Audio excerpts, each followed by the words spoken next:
Hi అండి. ఈరోజు నేను గులాబ్ జామ్ చేస్తున్నాను. నేనైతే ఎంటీఆర్ వాళ్ళది తీసుకున్నాను. ఎంటీఆర్ గులాబ్ జాము డీమార్ట్లో తీసుకొని వచ్చాను నిన్ననే. ఇదైతే చేద్దాం అనుకుంటున్నాను, మీరు కూడా చూసేయండి. ముందుగా అయితే ప్యాకెట్ ఓపెన్ చేసుకుందాం. ఈరోజు సండే కదా, మాకు స్వీట్గా ఏదైనా తినాలనిపిస్తుంది, అందుకనే చేస్తున్నాను. మా వారు ఎప్పటి నుంచో అడుగుతున్నాడు, అది ఈరోజు కుదిరిందనమాట. ఇలా ఒక ప్యాకెట్ పౌడర్ అయితే తీసుకున్నాను, గులాబ్ జామ్ ప్యాకెట్. అందులో కొంచెం సాల్ట్ వేస్తున్నాను. సాల్ట్ వేయడం వల్ల టేస్ట్ బాగుంటుంది స్వీట్లో. ఇప్పుడైతే పిండి కలిపేసుకుంటున్నాను. పాలు తగినంత తీసుకోవాలి, కలుపుకోవాలి. కాచి చల్లార్చిన పాలండి ఇవి. పిండినైతే ఈ విధంగా కలిపి పెట్టుకున్నానండి. ఇప్పుడు మనం దీనికి పాకం అయితే చేసుకుందామండి. స్టవ్ ఆన్ చేసుకొని గిన్నె పెట్టుకోవాలి. నేనైతే ఈ కప్ తోటి 4 కప్స్ షుగర్ తీసుకున్నాను. షుగర్ని అయితే దీంట్లో వేసుకుంటున్నాను. షుగర్ ఇలా వేసుకున్నాక దీంట్లో వాటర్ పోసుకోవాలి. షుగర్ తీసుకున్న కప్ తోటి 4 కప్స్ వాటర్ తీసుకుంటున్నాను. ఇప్పుడు ఇది లైట్ పాకం వచ్చేలాగా, లైట్గా పాకం, మరీ థిక్ పాకం అవసరం లేదండి, లైట్గా వచ్చేలాగా పాకం పట్టుకోవాలి. షుగర్ కొంచెం కరిగేదాకా ఇలా కలబెట్టుకుంటూ ఉండాలి. చాలా ఈజీగా అయిపోతుందండి గులాబ్ జాము. పౌడర్ అయితే మార్కెట్లోనే అవైలబుల్గా ఉంటుంది కాబట్టి తెచ్చుకొని ఈజీగా చేసేసుకోవచ్చు. గులాబ్ జామ్ అంటే ఎవరికి ఇష్టం ఉండదు. మా వారు ఎప్పటి నుంచో అడుగుతున్నారు గులాబ్ జామ్ చేయమని, ఇప్పుడు కుదిరిందనమాట నాకు. ఇలా షుగర్ మెల్ట్ అయినాక ఒక 3 ఇలాచీ అయితే వేసుకుంటున్నానండి.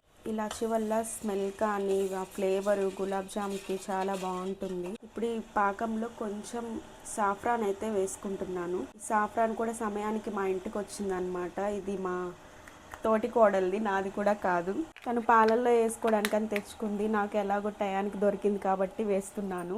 బాల్స్ అయితే రెడీ చేసి పెట్టుకుందామండి. ఉండలు అయితే ఇట్లా స్మాష్ చేస్తున్నట్టు ఒత్తుకుంటూ చేసుకుంటే లోపల బాల్ అయితే పగలకుండా ఉంటుంది. కొంచెం ఒత్తుతున్నట్టు ఉండలు చేసుకోవాలి ఈ విధంగా. ఈ సైజ్ అయితే సరిపోతుంది, మళ్ళీ దాంట్లో వేయంగానే ఉబ్బుతాయి కాబట్టి చిన్న చిన్నవి చేసుకుంటున్నాను నేనైతే. కొంచెం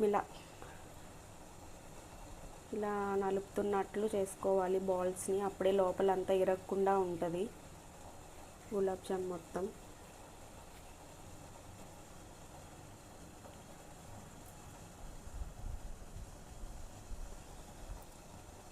గులాబ్ జామ్ బాల్స్ అయితే ఇలా చేసుకున్నానండి. ఇప్పుడు ఆయిల్ కాగబెట్టుకొని ఆయిల్లో అయితే వీటిని డీప్ ఫ్రై చేసుకుందాము. చక్కెర పాకం అయితే కొంచెం ఇట్లా థిక్ అయిందండి, ఇప్పుడు సరిపోతుంది. ఇప్పుడైతే మనము ఆయిల్ పెట్టుకొని బాల్స్ని అయితే రెడీ చేసుకుందాము, డీప్ ఫ్రై చేసుకుందాము. ఇప్పుడైతే బాండీ పెట్టుకొని ఆయిల్ వేసుకుంటున్నాను. ఆయిల్ అయితే హీట్ అయిందండి బాగా. ఇప్పుడు ఈ బాల్స్ని సగం సగంగా ఆయిల్లో అయితే డీప్ ఫ్రై చేసుకుందాము.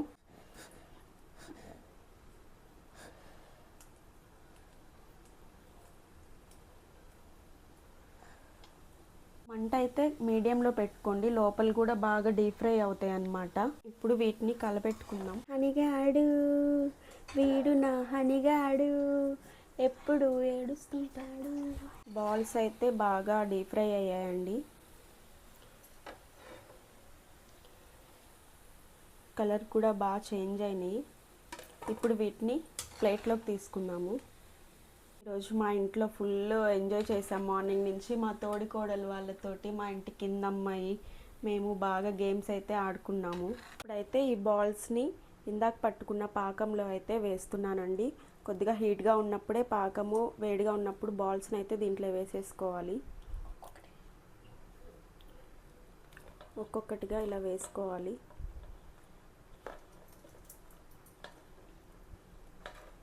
నేను 2-3 సార్లు చేసినప్పుడైతే గులాబ్ జామ్ అస్సలు కుదరలేదు. ఈసారి చాలా పర్ఫెక్ట్గా కుదిరింది.